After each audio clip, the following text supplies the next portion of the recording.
Morning, students. I hope you all are doing well at your places. And today we'll be studying a very interesting chapter, that is my home early.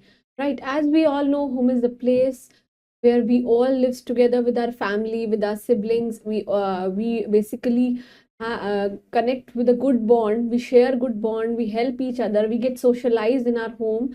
So that's all we'll be studying about this. So let's just read about this, and I hope all your Diwali vacations have gone well and you all have enjoyed Diwali with your family at your places. And apart from that, you all must be studying very carefully at your places. So let's just begin with this chapter.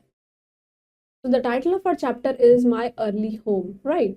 See, in this chapter, a colt tells his story of childhood, and you'll be reading and learning this. Okay, what देखिए यहाँ इस story में एक Colt जो है वो अपनी story के बारे में, अपने बचपन की स्टोरी के बारे में बताने वाला है, राइट? सो देखिए, the first place that I can well remember was a large place in Meadow. Meadow, what is Meadow? Meadow is a place जिसमें बहुत ही ज़्यादा grasses होती हैं, right? And who is a colt? जो male horses होते हैं, मतलब horse के baby को हम क्या बोलते हैं? colt बोलते हैं, right? So there was a pond of clear water in it. वहाँ पे grass के साथ एक बहुत ही ज़्यादा pond है जहाँ पे एकदम साफ सुथरा पानी है, right? Some shady trees they were leaned over it, और उसके ऊपर एक shade के जैसे एक ट्री है जो कि पानी के ऊपर लीन हुआ है, मतलब गिरा हुआ है. And rushes and water lilies they grieve at the deep end. और डीप एंड में मतलब उसके एंड में क्या है? वाटर लिलीज हैं. जो लिली एक फ्लावर होते हैं वो ग्रू हुए हुए हैं. एंड रशेस मीन्स वहां पे बहुत ही ज्यादा क्या है? पानी. जो ट्री लीन हुआ हुआ है वो पॉन्ड के पास, वहां पे क्या है? छोटे से लिलीज जो हैं वो ग्रो किए हुए हैं, right? And over the hedge on one side. What is a hedge? Hedge is basically a fencing जो चारों तरफ हम देखते हैं. कभी कभी पार्क्स में होते हैं, कभी कभी हम अपने घर के बाहर बनाते हैं फेंसिंग को. And we looked into plough field, और हमें क्या करना है? वहां पे फील्ड को प्लो करना है. And on the other we looked over a gate at our master's house, और हमारा एक गेट दिखता है उसकी ऑपोजिट साइड में जहाँ पे हमारे मास्टर रहते हैं, which stood by the road side, जो कि रोड साइड के करीब रहते हैं. And at the top of the meadow was a grove of fir trees. और grove of fir trees means वहां पे कुछ फर ट्रीज है. Grove means kind of a shade वहां पे दिया हुआ है. And at the bottom a running brook, और एक बॉटम में उसके पास एक क्या है? रनिंग ब्रूक है, right?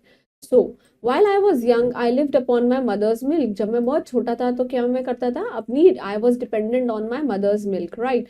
As I could not eat grass, क्योंकि मैं grass नहीं खा सकता था, right? And in the daytime, I just ran by her side, and at night I just lay close down to her. That is, I basically lay down closer by her. It means कि पूरे दिन तो मैं इधर उधर घूमता था, लेकिन रात के टाइम पे मैं अपनी मम्मी के साथ उनके पास सोया करता था, right? When it was too hot, we used to stand by the pond in the shade of the trees, and when it was cold, we had a nice warm shed near the group. What they are saying कि जब दोपहर जब बहुत ही ज्यादा summers होती थी तो हम पेड़ के पास क्या है?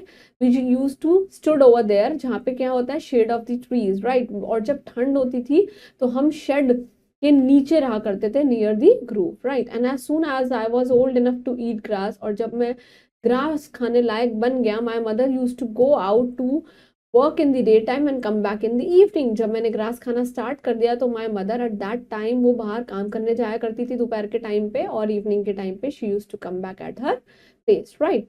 So there were six young colts in the meadow besides me. मेरे अलावा 6 young colts और भी थे जो रहते थे. they were older than I was, और वो मेरे से कैसे थे? थोड़े बड़े थे. I was. Some were nearly as large as grown up horses, और कुछ तो ऐसे थे जो बहुत ही ज्यादा बड़े horses थे. grown up horses means adult horses, right? I used to run with them and had great fun. मैं उनके साथ खेला करता था, कूदा करता था, रनिंग करता था, और मेरे को बहुत ज्यादा फन था, right? We used to gallop together round and round the field as hard as we could go. Gallop means हमें बेसिकली फील्ड के चक्कर लगाया करते थे, जितना ताकतफुल, जितना हार्ड हम लोग उसको कर सकते हैं, right? And sometimes we had rather rough play, for they would frequently bite and kick as well as gallop. कभी कभी हम लोग आपस में दौड़ा करते भी थे, खेला भी करते थे, और frequently एक दूसरे को bite भी किया करते थे, right? And one day when there was a good deal of kicking, my mother went to me win me to come to her and then she said, देखो जब एक टाइम ऐसा आया कि when I was a good deal of kicking, जब मैंने kick करना start कर लिया, तो माय मदर उस टाइम पे whinnied, what do you mean by this whinnied to me to come to her and she said, मतलब वीन टू मी मीन्स वो मेरे पास आई and she said that I wish you to pay attention to what I am saying to you, what I am saying to you, please मैं चाहती हूँ कि आप मेरी उस बात का ध्यान रखिए, उस अटेंशन पे मेरी बातों का ध्यान रखिए जो मैं तुमसे कहने जा रही हूँ, और जो मैं चाहती हूँ आप उन चीजों पे ध्यान रखिए। The cold who lived here was very good colds, जो कोल्ड्स जिनके साथ वो रहा करता था वो लोग बहुत अच्छे थे, but there are cart horses colts and they have not learn manners, और कुछ कार्ट हॉर्सेस कोल्ड्स थे, मतलब जिनके पीछे आप एक लगेज रखने के लिए मतलब उनके ऊपर आप लगेज रख सकते हैं, राइट, और उनको मैनर्स नहीं आते थे, they don't have any etiquettes, right, and you have been well bred and well born, और वो कह रही है अपनी, उसकी मम्मी कह रही है कि तुम बहुत अच्छे से वेल ब्रेड हो, मीन्स बहुत अच्छे से पाले पोसे गए हो और बहुत ही अच्छे से बॉर्न हुए हो, your father has a great name in these parts, means your father holds a very respectful image in the society, he is saying that आप बहुत अच्छे से पाले पोसे गए हो, you have a well upbringing, you are well born and your father has a great name in these parts, means in these area, in these localities जहाँ पे हम लोग रहते हैं, तुम्हारे पापा की बहुत अच्छी इमेज है,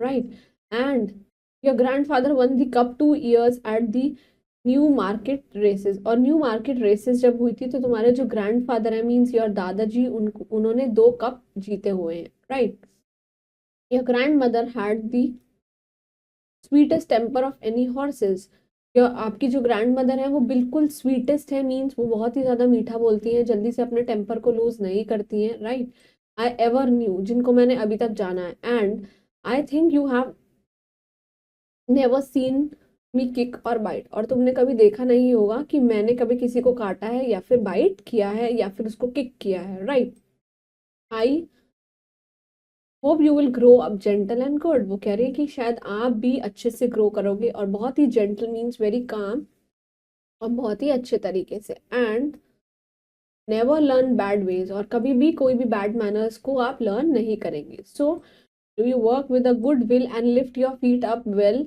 व्हेन यू ट्रोट, वो कह रही है कि जब आप ट्रोट करते हो, ट्रोट का बेसिकली मतलब ये होता है कि जो हॉर्सेस होते हैं they usually trot together, means they used to pull up their legs at the back whenever they are feeling angry, or you can say whenever they are happy, so at that time she is saying you will be lifting up your feet very well and never bite और kick even in play, कि कभी आप खेले भी तो उसमें कभी किसी को बाइट करने के लिए या फिर उसको किक करने का कभी ना सोचे, right, and I have never forgotten my mother's advice, और मैंने कभी अपनी मम्मी की एडवाइस को भूला नहीं है, I knew that she was a wise old horse, कि वो बहुत ही ज्यादा वाइज और ओल्ड हॉर्स थी, and our master thought a great deal of her, और मेरे मास्टर ने एक बहुत ही अच्छी डील रखी, that her name was Duchess and but he often call her Pet, और उनका नेम क्या था, डचेस था, बट वो उनको अपना पेट समझते थे, right, our master was a good kind man, मेरे मास्टर बहुत ही ज्यादा अच्छे ईमानदार व्यक्ति थे,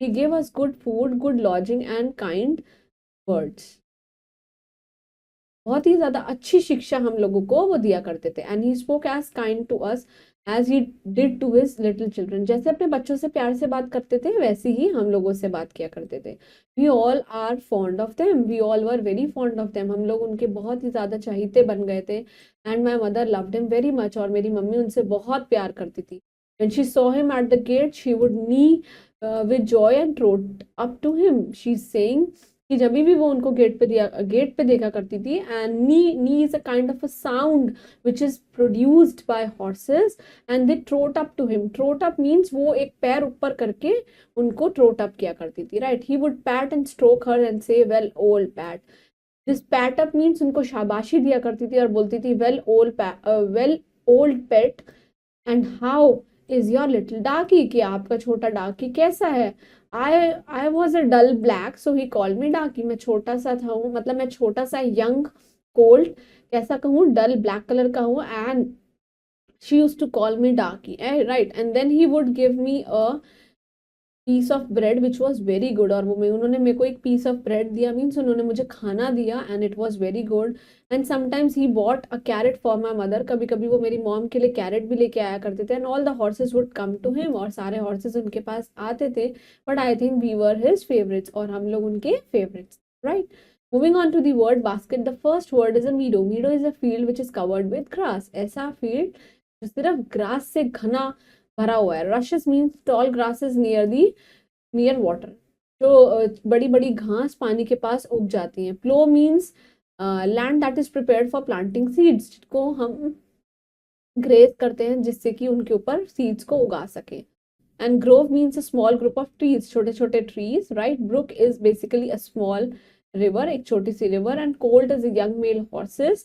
Gallop means to move very fast in such a way that all the 4 feet they are off to the ground together.